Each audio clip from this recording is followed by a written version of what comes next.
Hello everyone, एक बार फिर से आप सबका बहुत बहुत इस्तकबाल है एसजी ऑनलाइन क्लासेस में। इस वीडियो का जो टॉपिक है वो है बिहार बोर्ड क्लास 10 के उर्दू के बच्चों के लिए उनकी बुक उर्दू दरख्शा से चैप्टर नंबर 31 ज़फ़र गोरखपुरी। तो इस वीडियो में मैं आपको इस चैप्टर से रिलेटेड कंप्लीट सॉल्यूशन बताने वाली हूँ। सारे क्वेश्चन आंसर जो आपकी बुक में दिए गए हैं, साथ ही साथ शायर के बारे में भी एक मुख्तसर तारुफ जो है वो मैं पेश करूँगी। तो आइए स्टार्ट करते हैं वीडियो को। वीडियो स्टार्ट करने से पहले एज यूजुअल एक छोटी सी रिक्वेस्ट है कि वीडियो अच्छा लगे तो लाइक कीजिए और चैनल को सब्सक्राइब कीजिए। तो इस वीडियो में मैं आपको इस चैप्टर का कंप्लीट सॉल्यूशन बताने वाली हूँ, सारे क्वेश्चन आंसर जो आपके बुक में दिए गए हैं। लेकिन इससे पहले हम लोग शायर के बारे में थोड़ा सा पढ़ लेते हैं कि ज़फ़र गोरखपुरी जिनका ये चैप्टर है, जो दो हैंड है ये चैप्टर नंबर 31 में, उसमें उनके बारे में हम लोग थोड़ा सा पढ़ लेते हैं ज़फ़र गोरखपुरी के बारे में। ज़फ़र गोरखपुरी है, इनका नाम उर्दू अदब में बहुत ही ज़्यादा एहतराम से लिया जाता है। हम असर उर्दू शेर व अदब में ज़फ़र गोरखपुरी का नाम इंतहाई अदब और एहतराम से लिया जाता है, यानी कि बहुत ही मकबूल शख्सियत है इनकी, उर्दू अदब में मानी जाती है। वो न सिर्फ कामयाब शायर थे बल्कि उन्होंने कई फिल्मी नगमे भी लिखे हैं। फिल्मी नगमे यानी कि फिल्मों में जो गीत होते हैं, गाने, उसको भी उन्होंने लिखा है शायरी के अलावा। ज़फ़र गोरखपुरी की पैदाइश 5 मई 1935 को उत्तर प्रदेश के गोरखपुर वाक़े बांस गांव तहसील के बैदुली बाबू गांव में हुई थी, यानी कि उत्तर प्रदेश के गोरखपुर के पास जो एक गांव है में बांसगांव तहसील में जो गांव पड़ता है बैदुली बाबू गांव, उसमें इनकी पैदाइश हुई थी। कब? 5 मई 1935 में। कम उम्र में ही उन्होंने गज़ल की शोभा में काबिल ज़िक्र मुकाम बना लिया, यानी कि कम उम्र में ही वो शेर और शायरी करने लगे और बहुत ही ज़्यादा मकबूलियत जो है उनको वो मिली। ज़फ़र गोरखपुरी की शायरी की सबसे बड़ी खुसूसियत क्लासिकल शायरी और जदीद शायरी के साथ किए गए उनके तजुर्बे का खूबसूरत मिलान है, यानी कि उन्होंने क्लासिकल यानी कि जो पुरानी और जो जदीद यानी कि जो नई शायरी है वो उन दोनों को मिला करके उन्होंने अपनी शायरी की जो उनकी जो शायराना गज़लें हैं या उनकी जो शायरी है उसकी बहुत ही तजुर्बेकार खूबसूरत मिलान था, यानी कि मेल मिलाप था। उनकी शायरी में बिल्कुल नया उसलूब और फ़िक्र और एहसासात की नई ताजगी देखने को मिलती है। उनकी शायरी फ़राग गोरखपुरी के साथ शुरू होती है और अली सरदार जाफ़री, मजरू सुल्तानपुरी, कैफ़ी आज़मी, साहिर लुधियानवी, जान निसार अख्तर से होती हुई आज तक पहुंचती है, यानी कि उनकी जो शायरी थी वो फ़राग गोरखपुरी से जो स्टार्ट होती है, यानी कि उनकी शायरी पे उनका असर है फ़राग गोरखपुरी का। इसके साथ ही साथ किसका असर है? अली सरदार जाफ़री से भी वो मुतासिर थे, मजरू सुल्तानपुरी से भी मुतासिर थे, कैफ़ी आज़मी का भी उन्होंने कुछ असर लिया, साहिर लुधियानवी और जान निसार अख्तर से मतलब इन सब के असर लेती हुई उनकी जो शायरी है वो उन्होंने करी है, यानी कि इन सब से वो बहुत ही ज़्यादा मुतासिर थे। ज़फ़र गोरखपुरी की शायरी के अब तक 7 मजमूए मंजर आम पर आ चुके हैं, यानी कि इनकी 7 जो किताबें हैं वो मंजर आम पर आई हैं। इनके नाम हैं तीशा, वादिये संग, गोखरू के फूल, चिराग चश्मे तर, आर पार का मंजर, ज़मीन के करीब और हल्की ठंडी हवा। ये इनके जो है ये 7 इनके मजमूए हैं। इसके अलावा बच्चों के लिए भी उनके 2 मजमूए शाये हुए हैं। उनके नाम है नाचरी गुड़िया और सच्चाइयाँ। तो ये था ज़फ़र गोरखपुरी के बारे में। अब आइए हम लोग क्वेश्चन आंसर स्टार्ट करते हैं जो आपके बुक में दिए गए हैं। आपकी बुक में जो इनका चैप्टर दिया गया है वो क्या है? दोहा है। दोहा किसे कहते हैं? ये हिंदी ज़बान की एक सिन्फ है जो हिंदी से उर्दू में आई है। ये जो हमारे वहाँ कदीम फारसी में जो रुबाई होती थी उसी तरह से ये दोहा भी हिंदी की जो है वो एक बहुत ही ज़्यादा मकबूल तरीन सिन्फ है। दोहे की जो ज़बान होती है वो बहुत ही आम फहम और सहल होती है, मतलब आसान होती है, और जिसको गली गली बाजार में जो साधु संत रहते थे वो घूम घूम करके जो है वो दोहे गाया करते थे। इसमें 2 मिसरे होते हैं। हर मिसरे में एक वक्फा होता है, यानी कि एक बीच में ठहराव होता है जिसको हम चरण बोलते हैं। तो 2 मिसरों में 4 चरण होते हैं।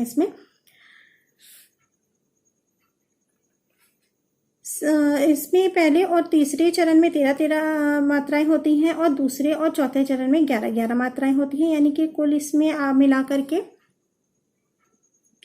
एक मिसरे में 44 मात्राएं होती हैं।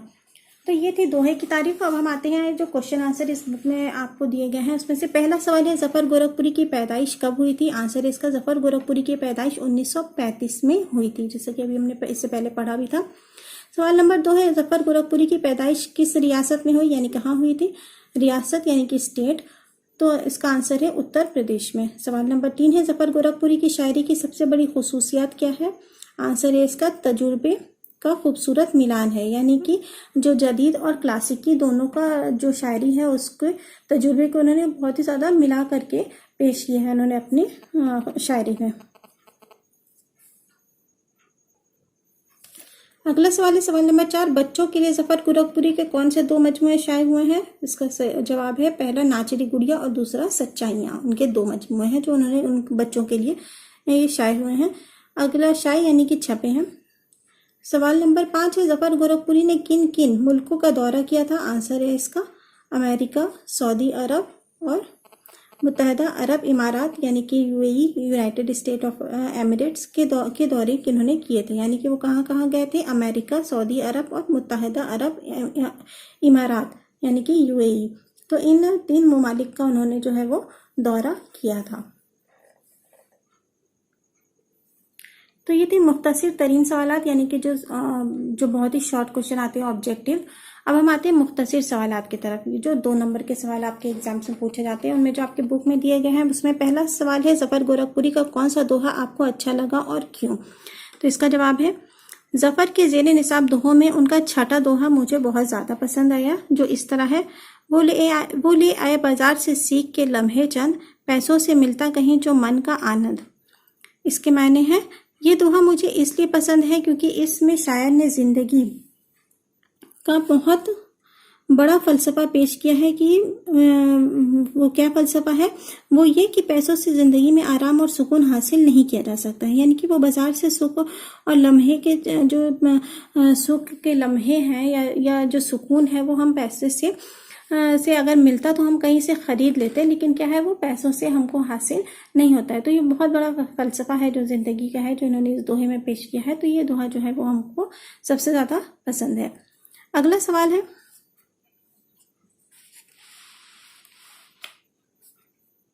सवाल नंबर 2 है, 5वें दोहे में शहरों की बनवास से शायरी का क्या मुराद है? यानी कि जो उन्होंने 5वें दोहे में जो एक वर्ड आया है शहरों का बनवास, तो उससे शायर क्या कहना चाह रहा है? आंसर है इसका, शहरों के बनवास से शायर का मुराद है कि पहले जो हिंदुस्तान का तस्वर ये था कि हिंदुस्तान गांव का देश है। मुल्क की 80% आबादी जो है वो गांव में बसती है। गांव में हरे भरे दरख्त, जंगल और हरियाली है, लेकिन अब गांव के दरख्त तेजी से कट रहे हैं और उसकी जगह पर शहर आबाद हो रहे हैं, और जाहिर है कि दरख्तों के कटने की वजह से गांव की हरियाली ख़त्म हो रही है और शायर को मजबूरन शहर में रिहाइश इख्तियार करना पड़ रहा है।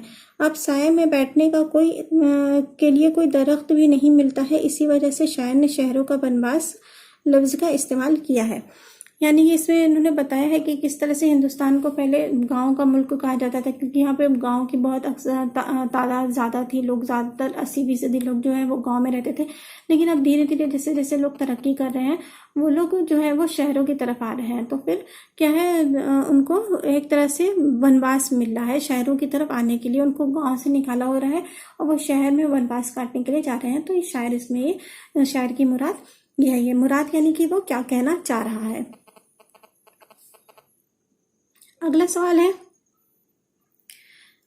सवाल नंबर 3 है, पेड़ पर कुल्हाड़ी गिरने से शायर किस तरह लहूलुहान हुआ?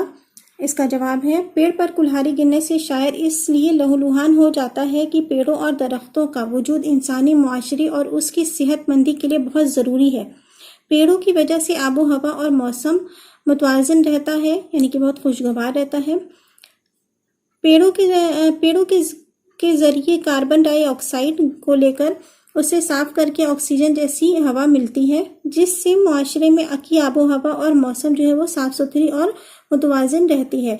और पेड़ों के कट जाने से ऑक्सीजन की कमी हो जाती है। नतीजा ये होता है कि इंसान तरह तरह की बीमारियों में मुब्तला हो जाता है। यही वजह है कि जब पेड़ों का कुल्हाड़ी करते हैं तो शायर लहूलुहान हो जाता है। यानी कि शायर इसमें ये बताना चाह रहे हैं इस दोहे के जरिए कि अगर आप पेड़ को काट रहे हैं तो वो आप सिर्फ पेड़ को हर्जा नहीं कर रहे हैं, वो आप खुद को भी नुकसान पहुंचा रहे हैं। किस तरह से नुकसान पहुंचा रहे हैं कि जो पेड़ है वो हमारी ज़िंदगी के लिए बहुत ज़रूरी है, क्योंकि वो ऑक्सीजन जो कि हमें सांस लेने के लिए ज़रूरी है वो हमें कहाँ से मुहैया होती है, वो हमें पेड़ों के जरिए मिलती है। लेकिन हम पेड़ को ही काट रहे हैं, तो इस तरह से कि हम पेड़ों को काट करके उनका खून नहीं कर रहे हैं, बल्कि हम ये एक तरह से अपने पैरों पर है वो कुल्हाड़ी मार रहे हैं। तो इस दोहे में शायर जो है वो ये कहना चाह रहा है।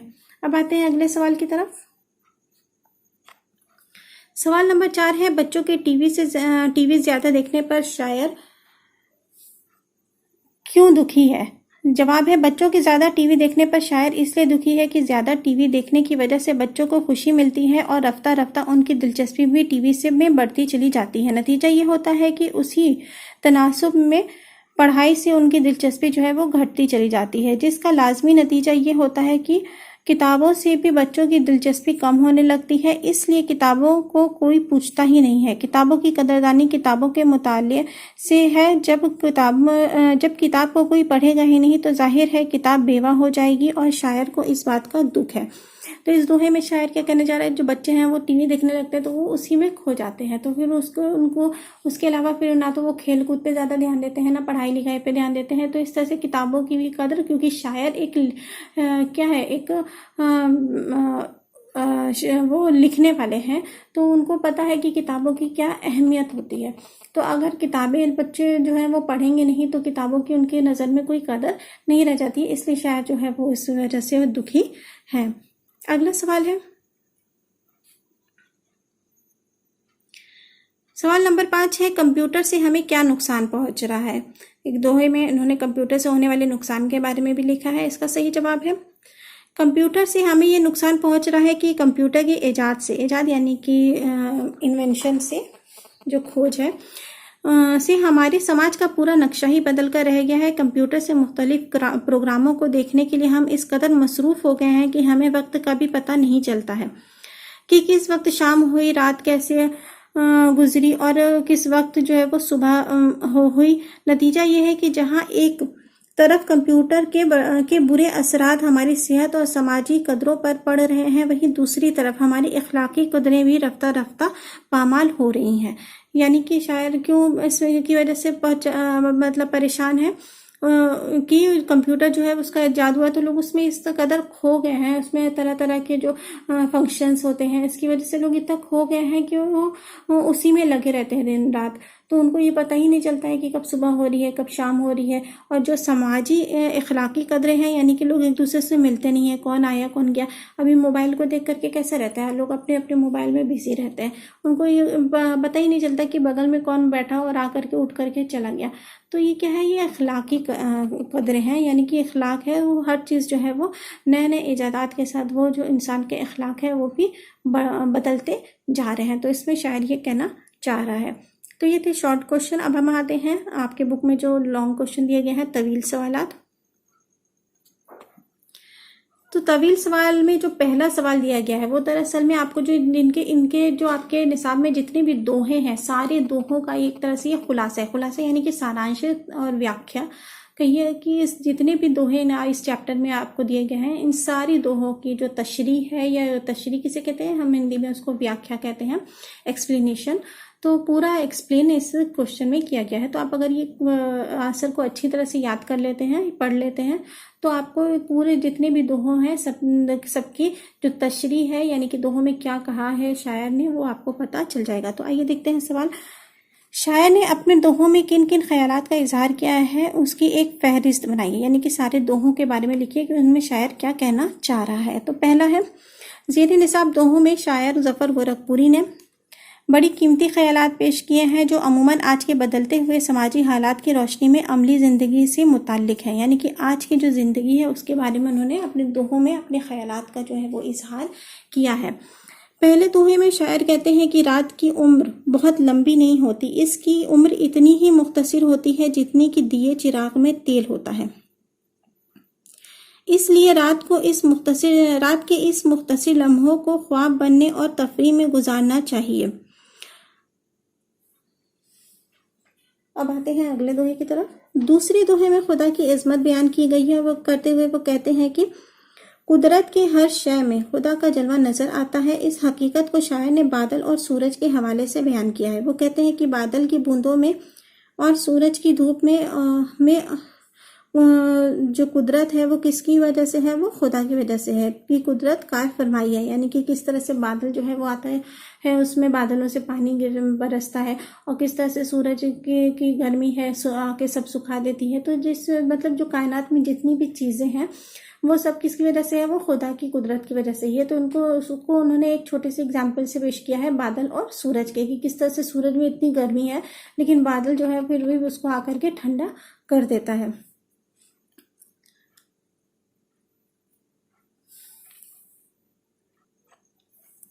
इसके बाद आते हैं हम तीसरे दोहे की तरफ। तीसरे दोहे में शायर ने कहा है कि जिंदगी में बहुत ज़्यादा संजीदगी भी ठीक नहीं है, ये एक तरह का मर्ज है। बहुत से लोग सोचते सोचते ही बूढ़े हो गए।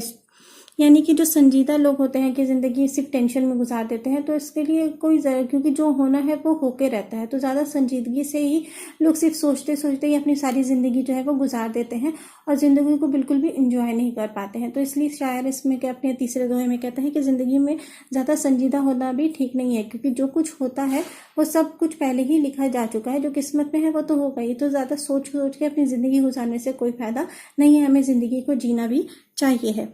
इसके बाद आते हैं हम चौथे दोहे पे। चौथे दोहे में शायर ने इंसान की तंगदस्ती की तरफ इशारा किया है और भूखे भेड़ के हवाले से उस हकीकत को साबित किया है।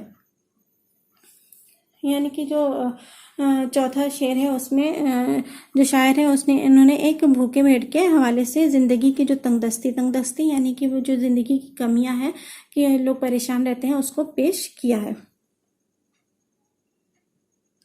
पांचवें दोहे में शहर की भीड़ भाड़, चीखों पुकार और बेचैनी जाहिर की गई है, जहाँ चैन के 4 पल भी नसीब नहीं होता है। इत्मीनान और सुकून किसी दरख्त के साए में पुरसुकून जगह पर हासिल होता है, वो शहरों में कहाँ।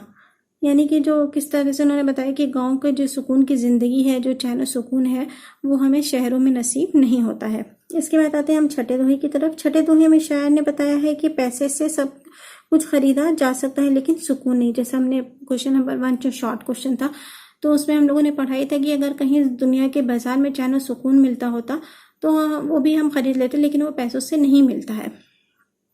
सातवें दोहे में शायर कह रहा है कि इंसान का एक दूसरे इंसान से इतना गहरा रिश्ता होना चाहिए कि हर दुख में एक दूसरे का साथ दे सके।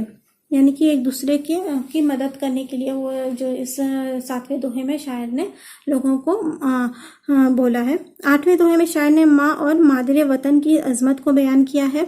यानी कि जो मदर और मदरलैंड यानी कि हमारी जो माँ और जो हमारी मातृभूमि होती है, मातृ वतन यानी मातृभूमि देश हमारा, उसकी जो अजमत है, अजमत यानी कि उनकी कितनी अहमियत है उसको बयान किया है।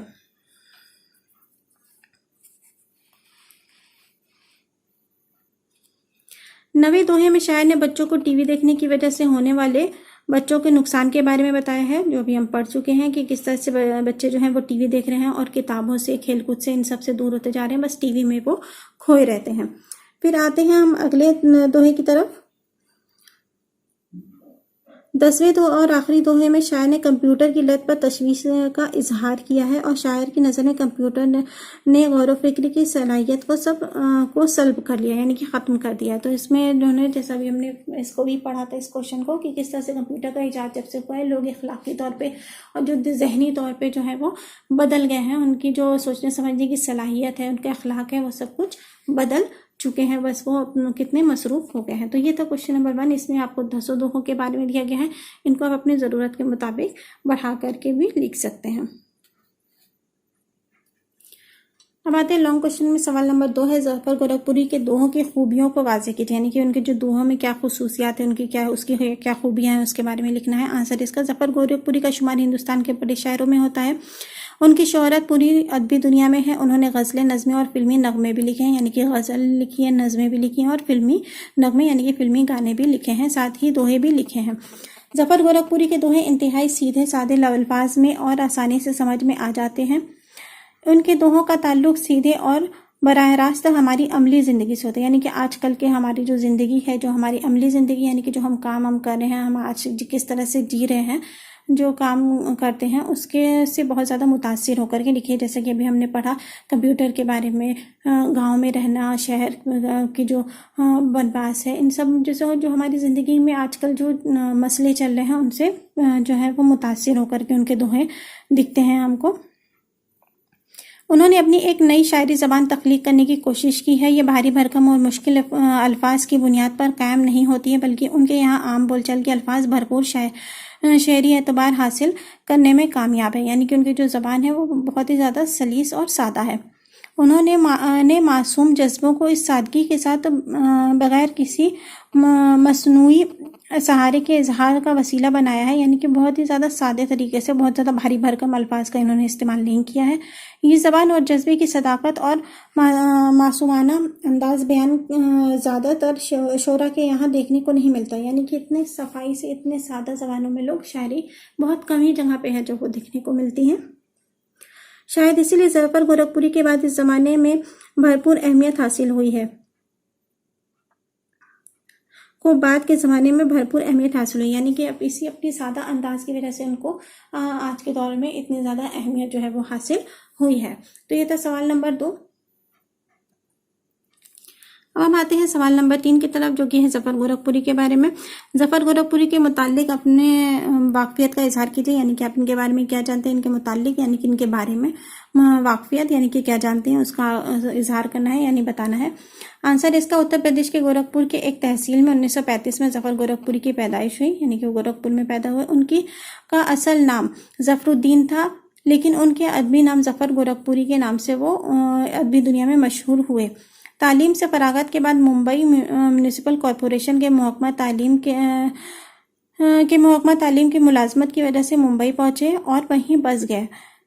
दर्स तदरीस के साथ साथ उन्होंने फिल्मों में नगमा